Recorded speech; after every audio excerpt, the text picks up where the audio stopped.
My name is Nick Pitts. I've been with FishNet now for 7 years. I'm located out of our Omaha, Nebraska office, and I work as a managing director in our strategic services area. Basically, my job is to work side by side with our clients to understand their goals and expectations for services and where they're looking to take their security programs, and find ways to bundle our services in a way that will meet and exceed those goals.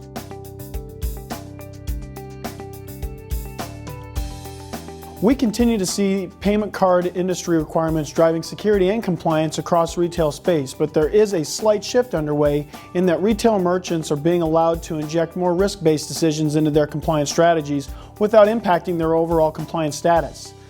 The most recent release of the PCI Data Security Standard actually has numerous controls that have been updated to encourage risk-oriented behavior, including one control that requires retailers to rank and prioritize all their vulnerabilities within their PCI environment.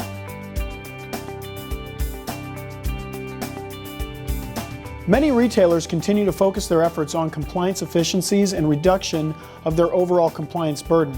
Many companies are still struggling to implement segmentation to reduce their compliance footprint and have turned to new technologies such as tokenization or point-to-point encryption as a workaround.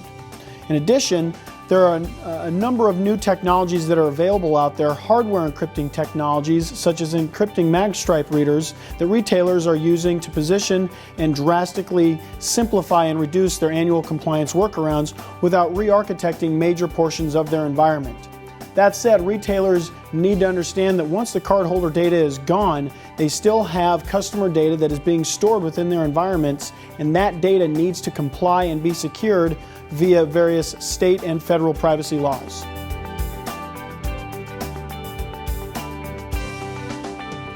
Like most industries, retail companies are dealing with the explosion of mobile devices and specifically mobile payments. As retailers continue to increase their mobile commerce footprint, they need to ensure security is at the forefront of their mobile deployment strategies. Many companies have been harshly criticized for releasing insecure applications that store consumer data unbeknownst to the consumer.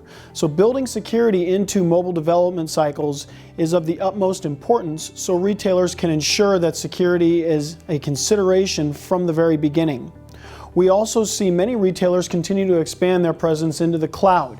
Cloud services can be difficult to secure, especially if you are dealing with platform or software as a service. One important aspect to understand about cloud is where responsibilities lie for security and compliance. Many cloud providers offer a minimal amount of security and usually rely on the retailer to fill in any gaps.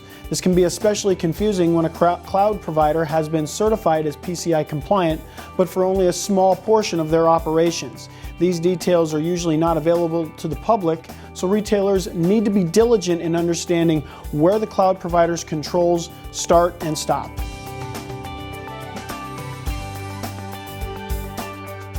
MasterCard recently issued a new requirement for Level 2 merchants. Previously, Level 2 merchants could conduct a self-assessment of their environment without help from a certified individual.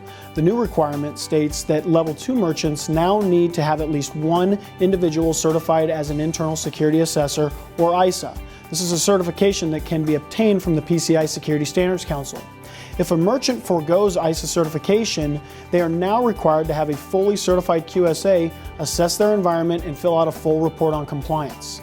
This is impactful because the process of creating and submitting a full ROC is more time-consuming than a self-assessment questionnaire.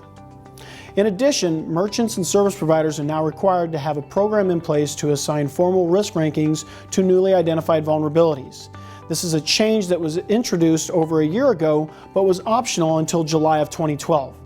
This is now an official requirement that QSAs will be checking for during future certification engagements.